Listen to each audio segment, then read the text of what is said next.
Next up, if you would please help me welcome Dr. Anthony Leiserowitz to the stage. He's the director of the Yale program on climate change communication at the Yale School of Forestry and Environmental Studies. He's an expert on public opinion and engagement with the issues of climate change and the environment. Dr. Leiserowitz, thank you. Great. Well, let me begin by first of all sending out my great thank yous to Chip and to Sally and everyone as part of AREI-AREDAY who put together yet another wonderful conference. So thank you for the invitation to be here. And even more importantly, thank you to everyone in this room. I always come to these events and I come away so inspired by the amazing work that I didn't even know was happening and yet is going to be so crucial to achieving that sustainable future we're all seeking. Let me quickly introduce the Yale program on climate change communication. We're interested in how do mass societies respond to these issues. What do people understand and misunderstand about the causes, the consequences, and solutions? How do they perceive the risks?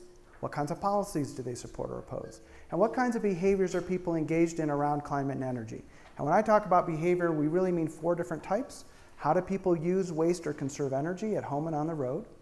Secondly is consumer behavior. Will they prefer the products and services that are better for the environment? And to what extent are they willing to vote with their dollars to reward or punish companies to send a powerful signal into the system? Actually, Americans are much more willing to do that than they are to vote at the ballot box. Third is social behavior. How do we talk about these issues? How often do we not talk about these issues? And the role of what are called social norms, these cultural unwritten rules that guide so many of our lives. So I'll just use a quick example. When I grew up, smoking was everywhere. It was in bars, it was in restaurants, it was in airplanes. You could not get away from it. It was glorified.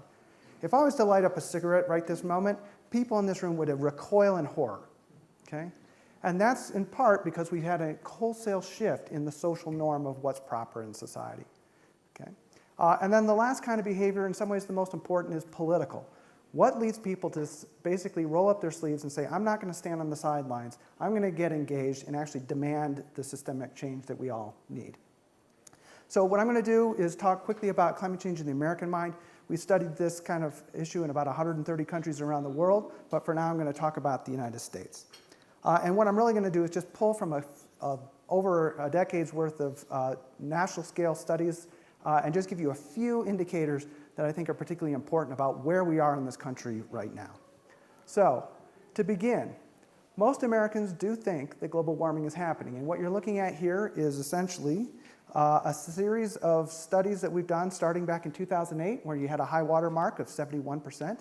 It then dropped 14 percentage points, bottoming out in 2010.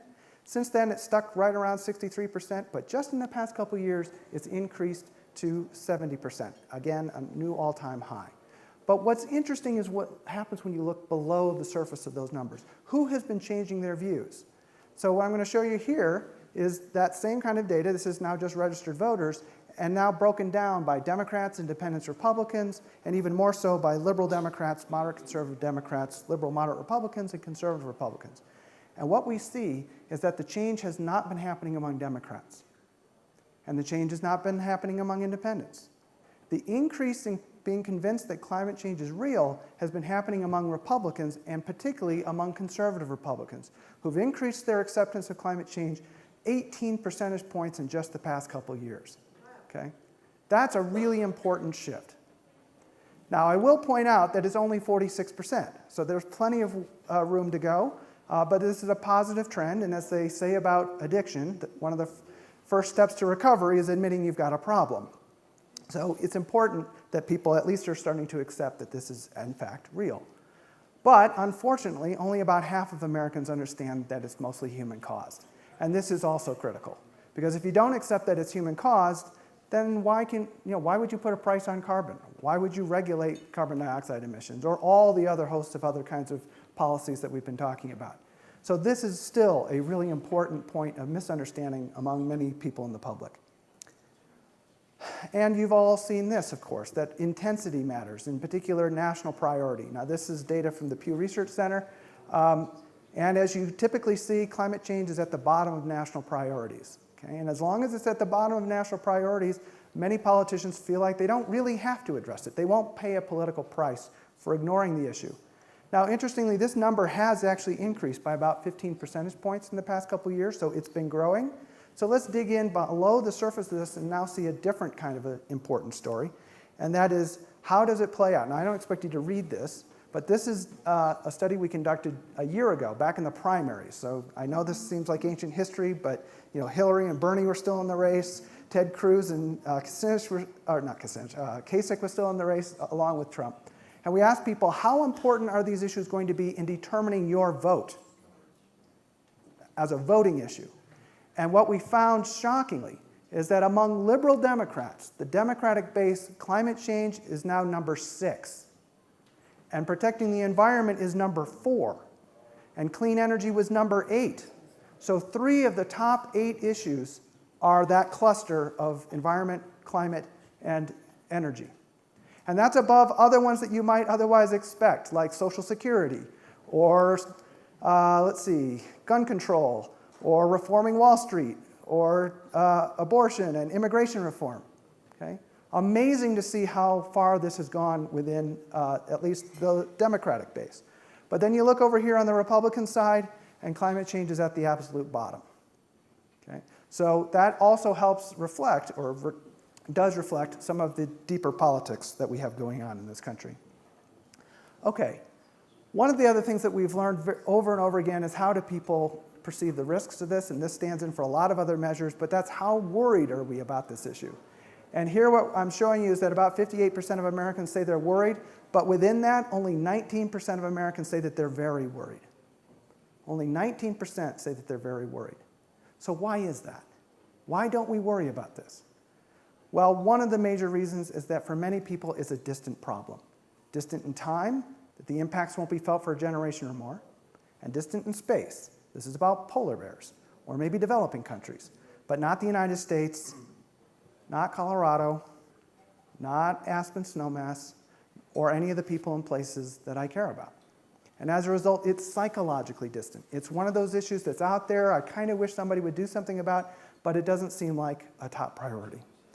Now, the other thing to say here is that we used to get asked these questions all the time. If I would give a talk, people would say, hey, this kind of information, these insights are really helpful, thank you, but I'm doing a campaign in Wichita, Kansas, or in Georgia. What can you tell me about Georgia? And always the answer was, I can't, because we've never actually been able to do a study there. So we've created what's called a downscaling model, not too different than what climate scientists are doing, that allow us to take this massive data set that we've collected at the national level and develop accurate estimates for all 50 states, all 435 congressional districts, all 1,000 largest cities, and all 3,000 counties in America. And just to give you a sense of how that changes the way you look at the country, here is the usual number I would give you, 58% of Americans are worried. But you break that down to the county level, and suddenly you see that there's tremendous variation across the country. Okay? The darker the orange, the more worried people are. The more blue, the less worried they are. And so again, you see tremendous variation, and just to pick one example, look at Texas. Stereotypically, people would say Texas, deep red, very conservative, led by Rick Perry for many years, a climate-denying governor, not the place that you would ever expect that you could have a constructive conversation about climate change. Turns out that's not true. These counties down here are as or more worried about climate change than California. So what's going on? Latinos. And in our prior work years ago, we found that although, again, the common wisdom is that climate change is an issue that only upper middle class, white, well-educated, latte-sipping liberals care about, it's not true. The group in the United States that cares the most about climate change are Latinos. They're more convinced it's real, that it's human caused, they're more worried about it, they're more supportive of policy action. But they're less likely to engage politically, to raise their voices politically. Okay? So this is a critical constituency among many other minority groups in America that need to be brought to the table. And then just to then make the point that although we have great divisions within our country over climate change, when it comes to the solutions, especially around clean energy, we actually have already reached a societal consensus. So here is the Clean Power Plan. This is the percentage of Americans who support setting strict carbon dioxide limits on existing coal-fired power plants. And this is broken down by congressional district. And what you'll notice here is that there's not a congressional district in America, no matter who represents it, that doesn't have a majority of Americans who actually support regulating carbon dioxide. Okay? That is not the way that we usually think about American politics. But in fact, and we see this across multiple measures, that Americans actually do support many of these policies. And when you look at clean energy, it's crazy how much people love this. Okay? Democrats, Republicans, conservatives, liberals. We find consistently that 80% or more Americans support the transition to clean energy. I mean, I got to tell you, as a survey researcher, it's hard to design a question that you can get 80% of Americans to agree with. I dare say if I asked Americans as a whole, do you love apple pie and your mom? I wouldn't get those kinds of numbers. Okay? So the point is that there's actually, and as our prior speaker just talked about in Georgia, you can, in fact, have a conversation about clean energy, and which, of course, is one of the critical solutions to climate change across party lines now.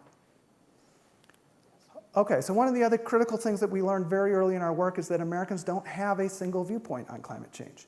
And then some people go, okay, all right, so then there's believers and there's deniers. Well, that's far too simplistic and actually is not very helpful either. It's actually harmful to think about the world divided up into just those two. And through multiple studies, we've identified what we call global warming 6 Americas, that there are 6 very different parts of America that each respond to this issue in very different ways. And to be an effective communicator, one of the first cardinal rules is know your audience. Who are they? What do they know or think they know? What are their underlying values? Who do they trust? Where do they get their information? And then and only then can you begin to engage them appropriately on their terms, not your terms, on their terms. So here are the 6 Americas as of just last November, taken just after the election. The first group is a group that we call the alarmed, 18% of the country. They're firmly convinced it's happening, human-caused, urgent, strongly support policy action, but many of them don't know what to do. We've done a far better job explaining the problem than the solution. So they say, I'm really worried about this, but I have no idea that this represents 40 million people.